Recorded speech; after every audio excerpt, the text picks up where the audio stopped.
Today we will take up that second part of the prophecy given by Isaiah 700 years ago, 700 years before Jesus was born. Now remember that prophecy about the light, the great light that will shine to the people walking in darkness, living in deep darkness.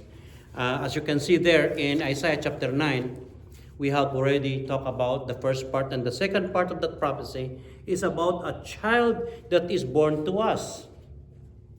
So reading that part again, it says, "For a child is born to us, a son is given to us, the government will rest on his shoulders, and he will be called Wonderful Counselor, Mighty God, Everlasting Father, Prince of Peace." See, last week we talked about what?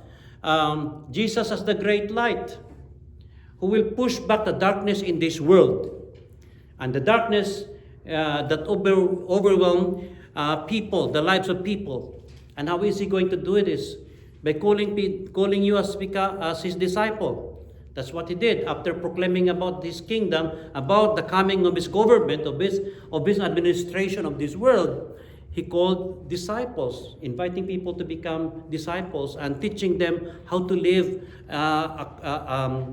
according to the principles of the kingdom. And then also there is the demonstration of the power. He gave them the power to do miracles. And that is true then, that is still true now. But here in the second part of the prophecy, Isaiah focused more on what kind of a leader he will be. So for example, in verse 6, it says there, the government will be upon his shoulders. And what does it mean? The government will be upon his shoulders. Or the word there, government, it speaks about authority, to govern, to rule. The thing is, the kingdom of God is not a democracy where the people of the kingdom will have to elect their leader, their king. No, the kingdom of God is a monarchy. And a monarch is being appointed by the owner, okay, or by the king, or whoever owns and controls the realm. And what is the realm of the kingdom of God? It's the whole of creation. And who controls the realm? God himself. And God has appointed who the king should be and must be. And the king is no other than his son, the second person of the Trinity. And what kind of king will he be? And so Isaiah gave us a hint, a little bit of an understanding of what kind of king will he be. And will give us an idea of the kind of government that he will run. See, we are quite frustrated these days in the Philippines of the kind of government that we have. And it doesn't really matter which side of the political fence you are in the Philippines right now, because the corruption is just rampant. And I know that you also have some degree of dissatisfaction of the kind of government that we have. It will always be like that. Why? Because no matter who is in the White House, no matter who sits in the Oval Office, they are just human beings that are still beset by sin. Their administration will never be to our satisfaction. And you can name whatever country you may want. It's the same all over the place. We have high hopes to those who sits, in the office in our own tribal government. Well, there will still be some dissatisfaction, whoever will be there. Why is that? Because they are just human beings. It's almost like it's just whetting an appetite for a day when somebody who is really good will be in office. I'm telling you now, it will never happen until the rightful governor, the rightful administrator will come. Jesus himself. And this is what is being prophesied here. The government will be in his shoulder, meaning the government of the kingdom. Whoever will run the government, and administer the country, or the nation, the world. What kind of administration will he run? Well, this is what Isaiah is giving us as an information. Just what kind of governor is he? What kind of government does he run? He said, he described what kind of a person he is. It says, he will be called what? He will be called, let us take a look at that part of the passage. In verse 6, the government will rest on his shoulders, and he will be called Wonderful Counselor, Mighty God, Everlasting Father, Prince of Peace. Now the thing is this, the naming. See, he will be called, or his name will be, okay? Name is important, they said that a rose, by whatever name it is, it will still smell as nice. I don't know. I don't know. I don't think so. The name would really what somehow influence the smell of the flower. But see, these days, how do we name our children? Today we name our children, and if the name sounds nice, the name sounds cool, or the name represents a person who is really popular, like Britney Spears. I'm sorry, Britney. Or Brandon Lee. Sorry, because your namesake is really. But I like Brandon Lee, but he died already. The son of Bruce Lee, And so when my name, I have to be honest with you, I don't like my name. It doesn't make sense. Julieta, what is that? If I have a chance, I had a chance to change my name when I became a citizen. He said, now if you want to change your name, you can do it now. So I would have a beautiful, a nice name in my passport, Myra, but I never thought of that. I know of somebody, a dear person. I like your name. He was named after a very unpopular, cruel queen in the Bible. It was okay before, but when he became a Christian, when he started to read the Bible, he said, "Oh, so this is who she is?" Yeah, that's who she is. When she became a citizen, she changed her name into something nice. Okay, a popular biblical name, a mother of a very popular prophet. But anyway, he knows, he's listening. That's why I'm recording this. They're listening to my sermon. She would know, she would recognize that I'm talking about her. The name. See, in the Old Testament times, when people give name to their children, it is not just to distinguish one from the other. It is to give them hope. So it's like they have this kind of ambition of what their child would be, and so they name them such. Okay? So whatever is the name speaks about the destiny of the person. What kind of a person will he be? It speaks about what his character is, would speak about his accomplishment.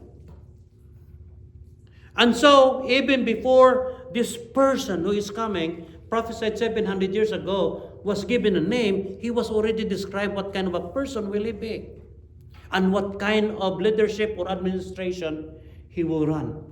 And first of all, he will be called Wonderful Counselor. That's the first name given to him.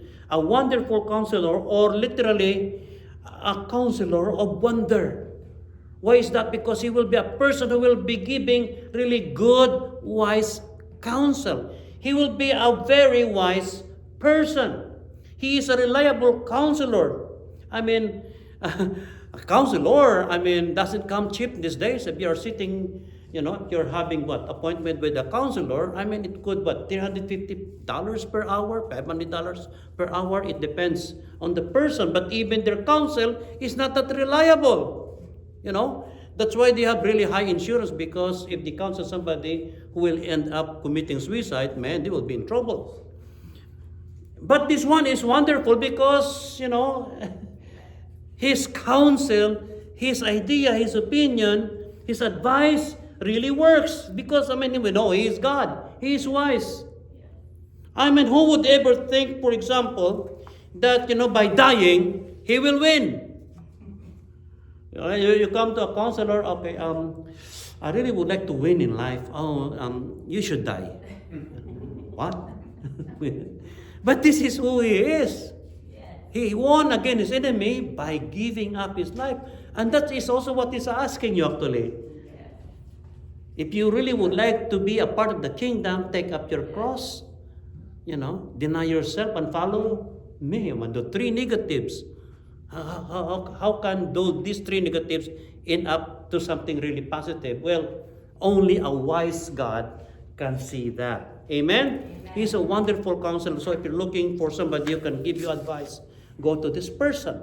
The second is, he is also a mighty God. Mighty speaks about power. And then God. Okay. He is a mighty God.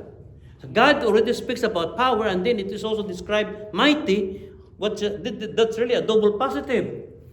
Meaning he is able to enforce whatever it is he wants to do. If he thinks of something good that needs to happen, he can make it happen. Amen. Now think about that. And you pair this with him being a wise counselor. See, you can be a wise counselor. You can have a very, very good idea. But if you don't have the power to do it, it's useless. But this person knows exactly what needs to be done, and he is able to do it because he is a mighty God. The third is, he is an everlasting Father. Now, the word Father, the idea of a father in Hebrew culture or in Hebrew mind is something really unique. See, it's like, these days we have good father and we have bad fathers and we have worse fathers. But the idea of a father originally is only positive. Because a father or Abba is somebody who originates, who produces. Okay? The word Abba speaks about somebody giving life. It produces life. It produces something that is really positive. And then it also gives the idea of being caring and protection and giving.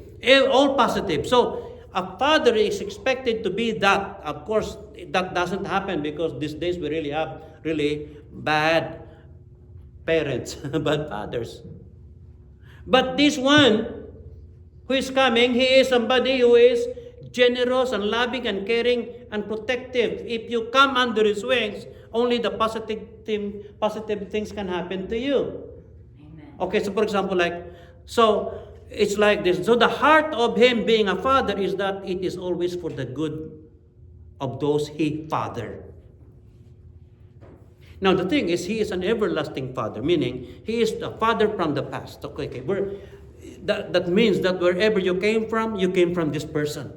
He's the one that taught you up. He's the one that gave you life. And his original intent was for you to be looked after really properly, provided properly, and protected properly. That was the intent of this everlasting Father, the Father from the eternity past. Well, he had chosen some people to be your parents.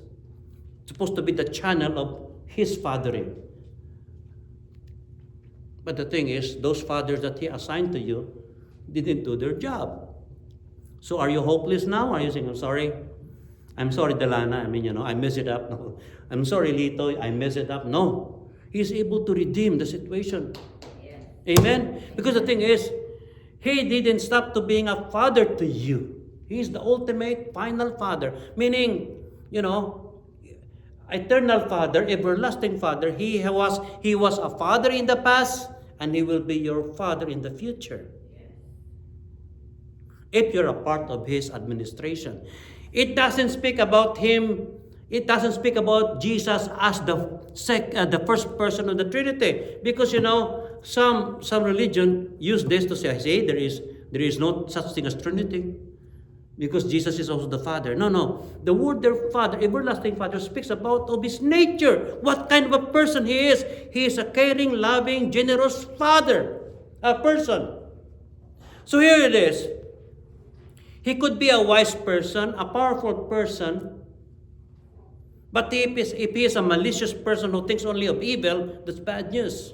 Don't you think so? If you give absolute power to somebody who is evil, oh, that's a scary idea. But the thing is, this one is a father, a really good person. So if he gives you advice, it will be coming from his father heart, meaning it will always be for your good. It will always be for your advantage. And then lastly, the Prince of Peace. See, again, prince is a political word. It's a political office, and it's a person of authority. So it's almost like he's saying, he's giving you what will be the agenda, what will be the focus of this administration.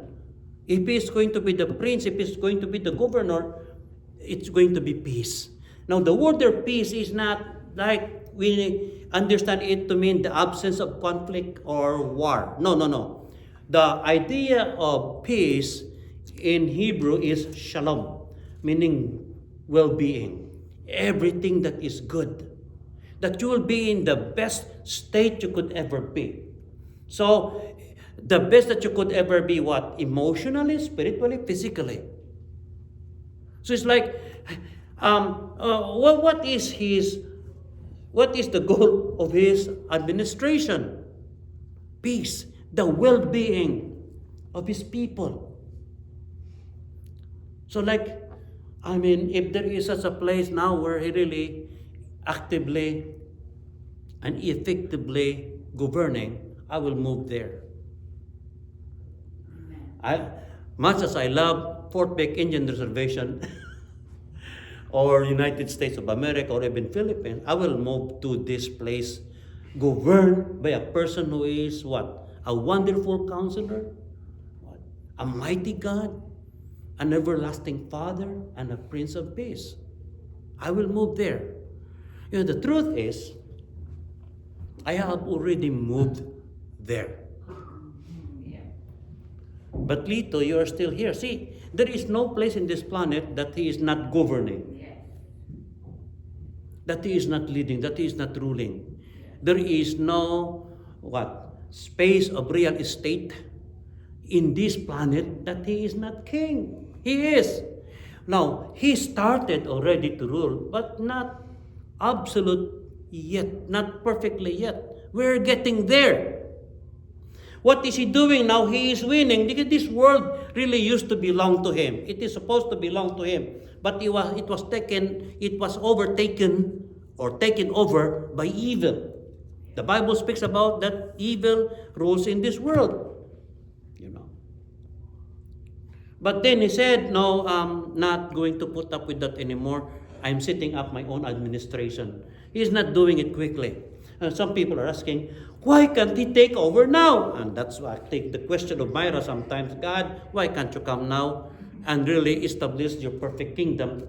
Myra, God is what? A patient God. Long-suffering God. What do you think will happen if he will come now and establish his kingdom? Many of your people will go to hell. Many of the people of this world will go to hell. But the thing is, he is not slow. He is just giving everybody a chance to repent and to become a part of his kingdom. Not everybody will, but he would like to bring in as many people as he can to become a part of his kingdom. Amen. Amen. Well, Lito, kaya I will wait for my loved ones to make it to that kingdom and then I will also move in myself. No! See, that is not how it works. It's like God is winning, territories by what? People, by individuals, by families, by territories. And then finally he will come and say, okay, I cannot wait any longer.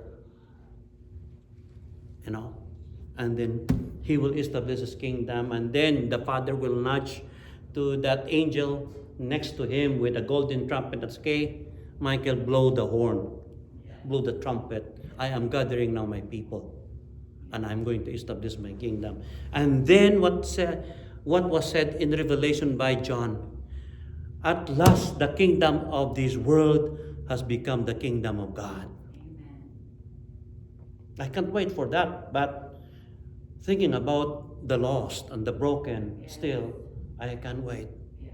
I will put up with the pain. I will put up with the difficulty.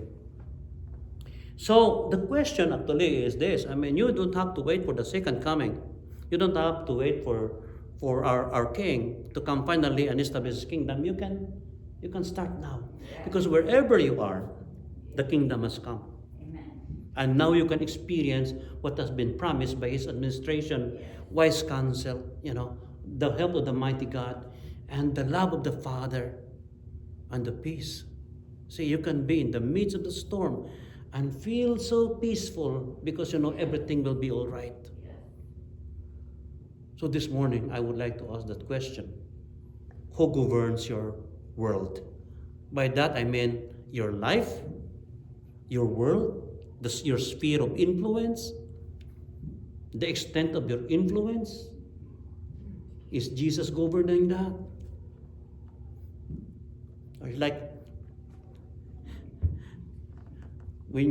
I said, when you go home and when you enter the door of your house, you say, the kingdom of God has come upon this household. Yes. That you're going to run your household his way. Amen. And then when you go to your work, you say, as far as I'm concerned, my work, the kingdom of God has come upon my work, because you're going to work like the citizen of the kingdom. You will run your work. If you have business, you will run your business his way. Yes. Who governs your world? Who governs your life? Amen?